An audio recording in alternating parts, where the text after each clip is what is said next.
తెలుగు ప్రేక్షకులకు heroine Esther నోర్హా గురించి తెలియని వాళ్ళుండరు. ఒకప్పుడు వరుస సినిమాలు చేసి హీరోయిన్గా బాగా పాపులర్ అయ్యింది.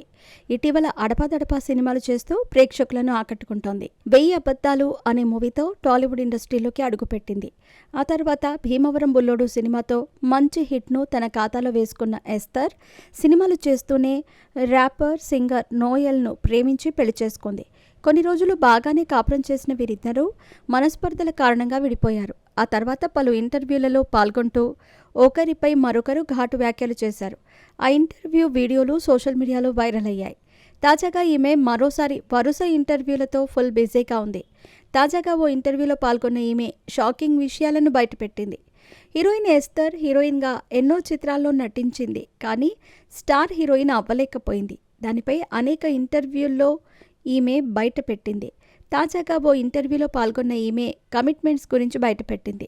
హీరోయిన్గా సక్సెస్ కాకపోవటం గురించి ఎస్తర్ మాట్లాడుతూ చెడ్డదారిలో వెళ్లి త్వరగా ఎదగవచ్చని, కానీ అలా పైకి రావటం తనకు ఇష్టం లేదంటూ చెప్పింది.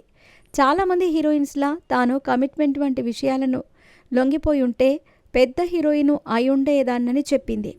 ఇక్కడ షాపింగ్ మాల్ని ఓపెన్ చేయాలన్నా కూడా కమిట్మెంట్ అడుగుతున్నారని బాంబు పేల్చింది. నిజానికి అలా హీరోయిన్స్ చేస్తున్నారో లేదో మన కళ్ళతో చూస్తే కానీ చెప్పలేం, కానీ అలా ప్రారంభోత్సవానికి కూడా అడగటంతో అలాంటి వాటికి దూరంగా ఉన్నట్లు ఆమె అన్నారు. ఈ వీడియో మరోసారి వైరల్ అవ్వటంతో ఎస్తర్ ఫేమస్ అయ్యింది. ఒకప్పుడు వ్యభిచారం చేసేవారు కనిపిస్తే రాళ్లతో కొట్టేవారు, కానీ యేసు ప్రభు అలా చేయొద్దని ప్రజలకు చెప్పారు. అసలు వ్యభిచార గృహాలకు వెళ్లేవారు లేకపోతే వాళ్ళు వ్యభిచారం చేయరు కదా అని ఆయన చెప్తారు.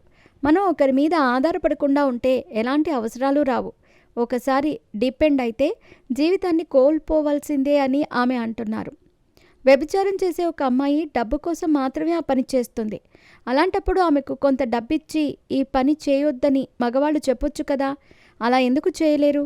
కేవలం డబ్బు కోసం మాత్రమే ఒక స్త్రీ వ్యభిచారానికి ఒప్పుకుంటుంది. ఏవేవో అనవసరంగా కొంటారు. అది ఆమె ఇస్తే సాయం చేసిన వాళ్ళవుతారు. అప్పుడు ఆమె తప్పుడు దారి ఎంచుకోదు కదా అని ఎస్తర్ అన్నారు. ప్రస్తుతం ఈమె ఇంటర్వ్యూ వీడియో వైరల్ అవుతోంది.